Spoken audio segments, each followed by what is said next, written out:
আশীৰ্বাদৰ পৰিয়ালৰ ফালৰ পৰা সকলোকে নমস্কাৰ জ্ঞাপন কৰিছোঁ। আজি দেখাইছোঁ কেইযোৰমান আমাৰ পাটৰ এতিয়া বৰ্তমান বিয়াৰ সময়ত যথেষ্ট নতুন নতুন কালেকশ্যন আহি আছে। চাওকচোন ইমান ধুনীয়া ধুনীয়া ব্ৰাইডেল ছেট, কইনাই পিন্ধিব পৰা ইমান ধুনীয়া ধুনীয়া ব্ৰাইডেল ছেট আহিছে। কালাৰ কম্বিনেশ্যন চাওক, এইবোৰ ব্ৰাইডেল ছেট, চিম্পুল ছেট। আপোনালোকক ভাবিলে এনেকৈ অলপ দেখাই দিওঁ। এইবোৰ চব কালাৰবোৰ লাইট কালাৰ, পিষ্টেল কালাৰ, এইবোৰ ধুনীয়া ধুনীয়া আহিছে। এইবোৰ ধুনীয়া কালাৰ, এইবোৰ কেঁচা পাটৰ যোৰা, মেইন ছেটৰ ভেৰাইটিজ। আমাৰ ভেৰাইটিজ ষ্টক আছে, আমাৰ ভিতৰতো আছে ষ্টক। তাৰ উপৰি ভাবিলোঁ অলপ এনেকৈ আপোনালোকক ভিডিঅ' কলত দেখাওঁ ধুনীয়া ধুনীয়া কালেকশ্যনৰ।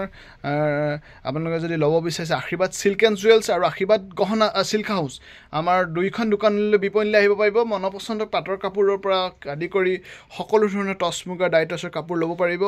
চক এনেকৈ ভিডিঅ' কলত দেখাইছোঁ, যথেষ্ট কালেকশ্যন আহিছে, বহুত নতুন নতুন কালেকশ্যন আহিছে। পাটৰ আছেই বহুত ভেৰাইটিজ কালেকশ্যন। টচৰ বোৱা কাপোৰ, আপোনালোকে বিয়াৰ বজাৰ লগতে মান ধৰিব কাৰণে যিখিনি কাপোৰ প্ৰয়োজন সকলো আমালোকৰ দোকানত পাব। সকলো ধৰণৰ অসমীয়া গহনা, পাট মুগাৰ চাদৰ মেখেলা লগতে অসমীয়া গহনা পাব। কেঁচা সোণত ৰূপৰ ওপৰত নিৰ্মাণ কৰা বেষ্ট কোৱালিটি গহনা আৰু কাপোৰ ল'বৰ কাৰণে আপোনালোকে আমাৰ বিপণীখনত আহিব পাৰিব। ধন্যবাদ।